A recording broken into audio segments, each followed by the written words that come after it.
No matter if this is just a building, it's something that means to everybody in this village. Rosalind Daniels and her family could feel the heat on their skin as fire destroyed an Anglican church across the street from their home, a place their community has gathered for over 130 years. When my children seen that, they were just so heartbroken because they have so many memories in that church. The fire on Gitwangak First Nation, the latest in a spate of suspicious fires after multiple unmarked grave sites were discovered at former residential schools. The arson and vandalism being condemned by Indigenous leaders. I can understand the frustration, the anger, and the hurt and the pain. There's no question. But to burn things down is not our way. Today, the Prime Minister said such acts are unacceptable. Burning down churches is actually depriving people who are in need of grieving and healing and mourning from places where they can actually grieve and reflect and look for support. Justin Trudeau also urged churches to access federal funding to help places of worship enhance security. Ottawa added $2 million in this year's budget to that program, originally created in the wake of hate crimes. But some church leaders say accessing the money is slow and difficult. But it is a challenge. I know that some groups have said, you know what, there's so much paperwork or administrivia involved in that. I'm not going to make the application. The tower is on fire now. Back in Gitwangak, Daniels fears lives could be lost if this continues. Aboriginal or not, I don't think anger is the way to deal with it. And we need to sit down and think about what we could do. As that national conversation continues, Ottawa says it has no plans to accelerate the flow of funding from its security infrastructure program, nor simplify the application process. A disappointment to many who want added protection now. Travis Stanrich, CBC News, Ottawa. It's something that... So there's a few things that I want to say about this. Number one is, I don't think that the Indigenous peoples were responsible for this attack. I have a theory that I've always had about it, and that is that somebody is trying to use the group identity of Indigenous as a pretense to make violence. I know many wonderful Christian Catholic people of Indigenous descent. We usually gather in like a festival for to worship and pray in Edmonton. So Indigenous peoples have roots in Catholicism and Christianity as well. And from what the lady was talking about, like their roots essentially go with the church, because nobody is forcing you to adopt Catholicism as a religion, but they're invited to become Catholic of their own accord. So the residential schools created the pretense, I guess, for a lot of rage amongst Canadians, amongst Indigenous, and animosity between, I guess, the two groups of Christian and Indigenous. So I will say this: the burning down of churches is something to take a look at very carefully.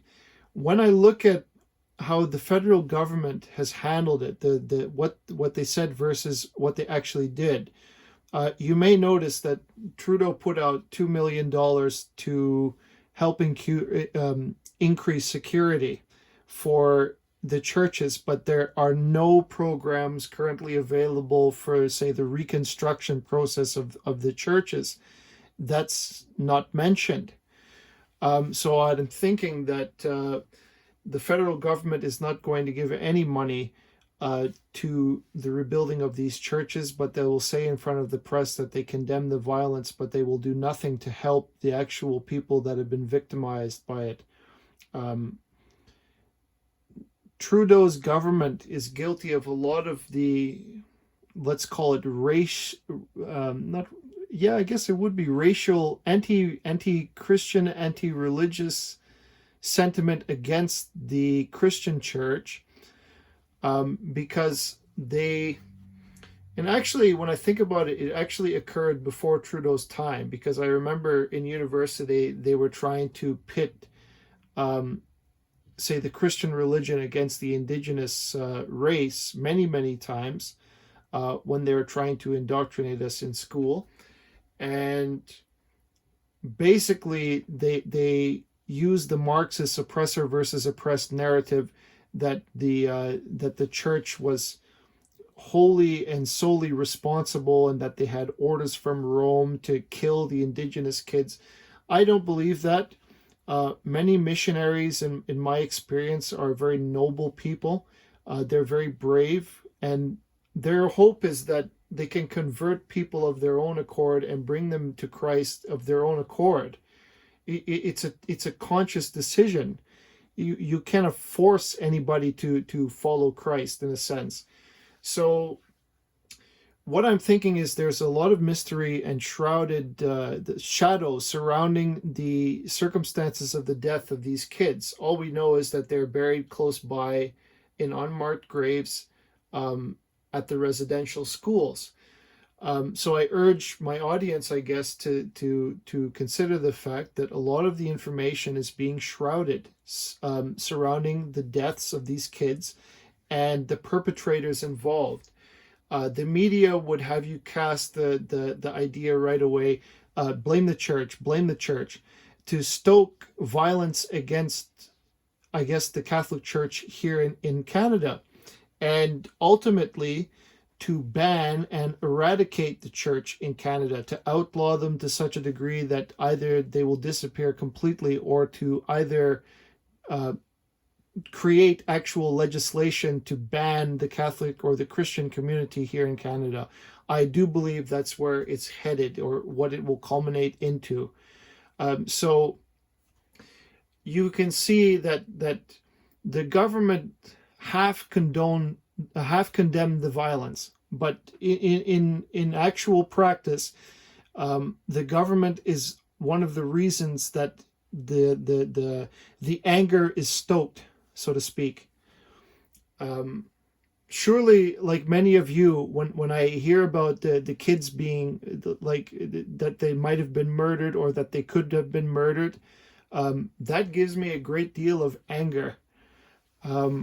But I don't know the specific circumstances of the situation. Did some of the kids die of sickness or malnourishment, or like the resources of the church are very slim. They're operating on behalf of the federal government, I believe, to operate these schools. What I heard from one of the Indigenous elders is that they were indeed very violent. So it's not like I can completely disagree with the idea that some of those kids, there is a good chance that they could have been murdered. I'm not ruling that out. But at the same time, the circumstances surrounding the death, there's no investigation, there's no autopsy. Who is the one to take credit for those murders? Who are the people actually responsible? So that's the question I pose. And like when I'm reading some of the audience, like some of the comments that are made on this particular video or another, there seems to be a great deal of people that want to believe that immediately that the church is solely responsible, and that this thing to burn them down is a form of justice.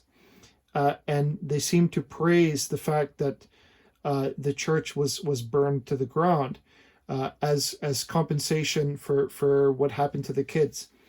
So, but it's a very dangerous idea what we're playing with right now here in Canada, because it means that religious liberty, religious freedom,